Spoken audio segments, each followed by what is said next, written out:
Now here we have another question, another person who is dissatisfied for another reason.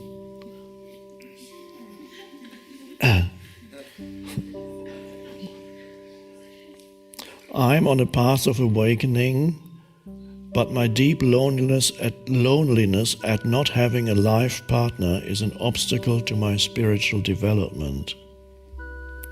I get deeply depressed, though I do my best to stay present in the now, instead of dwelling on my longing. What advice could you offer?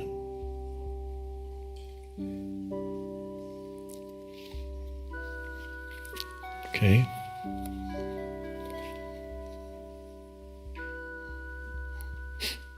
Well, I won't say internet dating.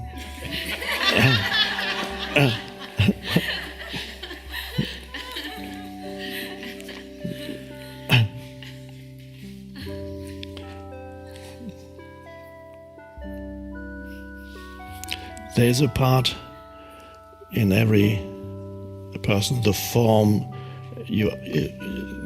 form identity of who you are on the level of form.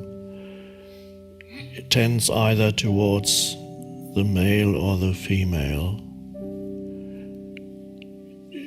It might not necessarily be the physical. The physical male may tend more to the other, so it doesn't necessarily depend on the physical form. But you tend either towards the male or the female, and therefore you're not complete because you're only one half on the level of form, which is the physical form, or just underneath that the psychological or emotional form. And so there is a natural longing for the other polarity, or completeness in a human being. And you can feel that as sex is only part of that, but it goes beyond sexual longing. There's more to it than that. There's also an emotional longing for the other. And they go together. And there's that pull that you can feel as on the level of form. And when that is not satisfied, then that can lead to unhappiness. Particularly if you have not transcended at all your identification with form. If you are still totally identified with you as this physical form and psychological form, the transcendent dimension has not come into your life at all, then you would become very dissatisfied and depending also to some extent what culture you live in. There are traditional cultures still on our planet where it's almost you have to find a partner, and if you're not, everybody would look down on you as being a total and miserable failure. In some traditional cultures, if you're not married by a certain age, or you cannot give birth to children, people look down on you and despise you, and you're miserable for the rest of your life. You have not fulfilled your form identity.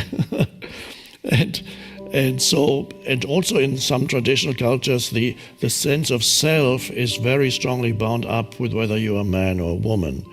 So more so than in the West, it still persists to some extent in the West, but much less so than in some traditional cultures, where if you're a man in certain cultures, this becomes 70% of who you feel you are. Your self-identity is the male. You are the male. And you look at every woman that's the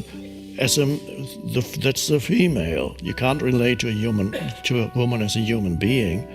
You are the male and she is the female, and she is of course not your equal. And the woman is totally identified with being the female form and behaves according to that kind of collective conditioning. So depending on where it is. I won't act it out.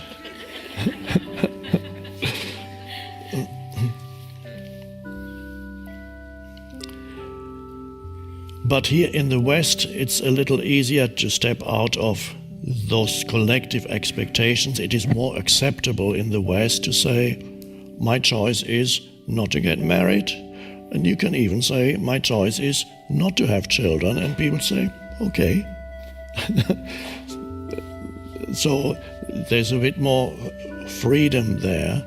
And yet the longing for the other on the form level is still there, emotional, sexual.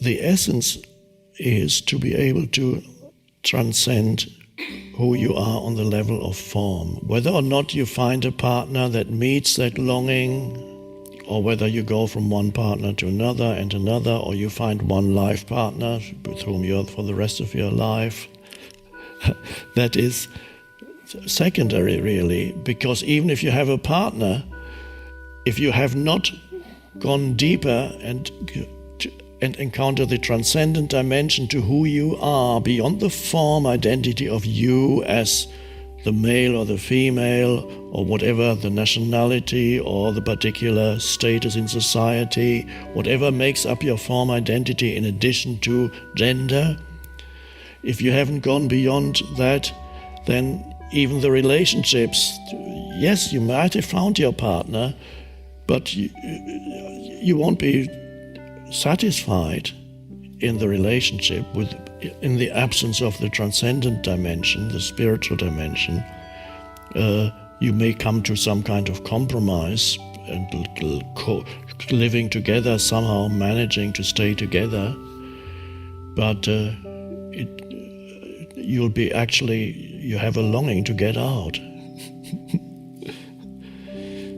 So the people who are outside the relationships have a longing to get in, or marriage, and those who are in have a longing to get out. So the young girl or man, late teens, early 20s, they want to get into the cage, and those who are in the cage want to get out of the cage.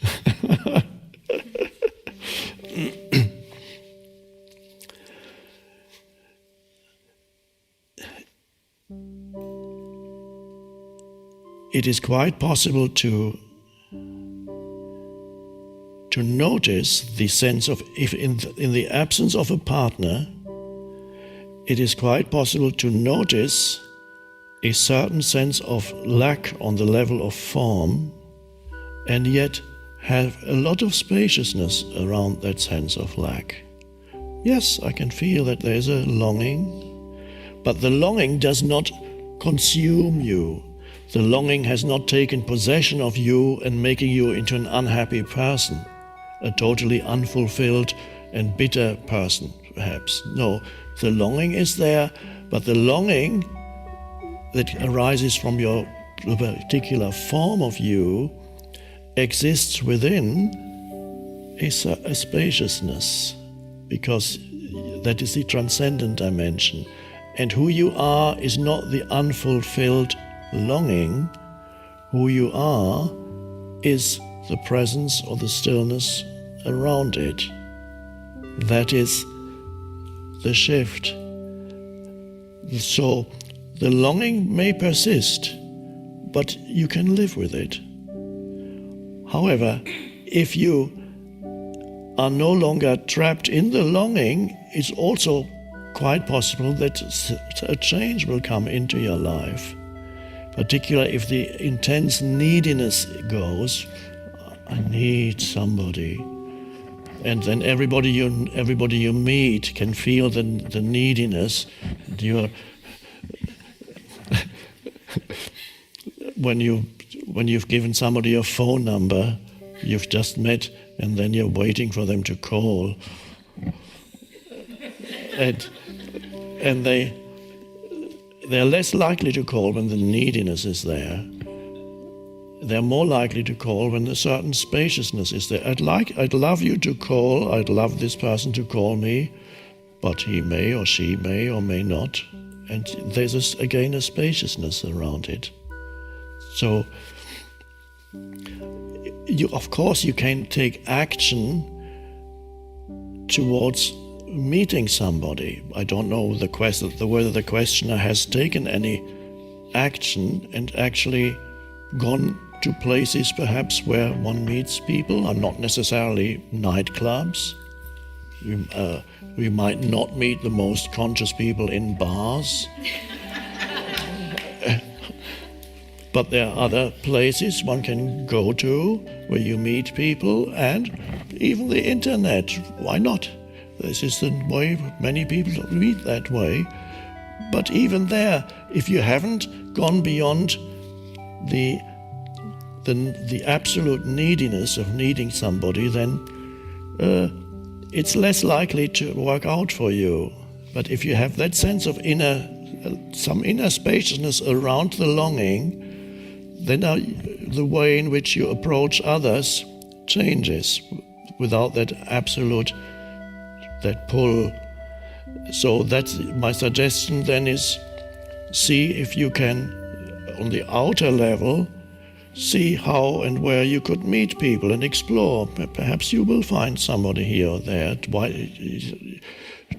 To realize that the transcendence is the most vital thing does not exclude the possibility of taking action on an outer level.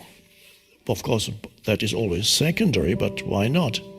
And maybe you find a good website where you meet conscious, is there such a thing, conscious dating? If there isn't, maybe it's a business idea.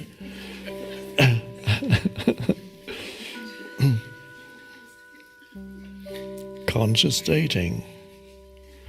Of course, the difficulty is a person who thinks of themselves as conscious may be deluded.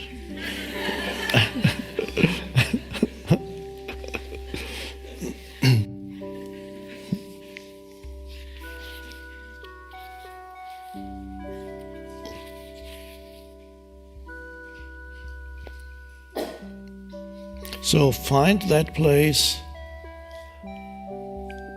where the polarities actually are not there anymore, in the being, the I amness that's deeper than the form. And go there as much as you can. It may not totally free you of the longing, but that's okay. The longing will just become a thing that's no longer overwhelming. And then take action and see what happens.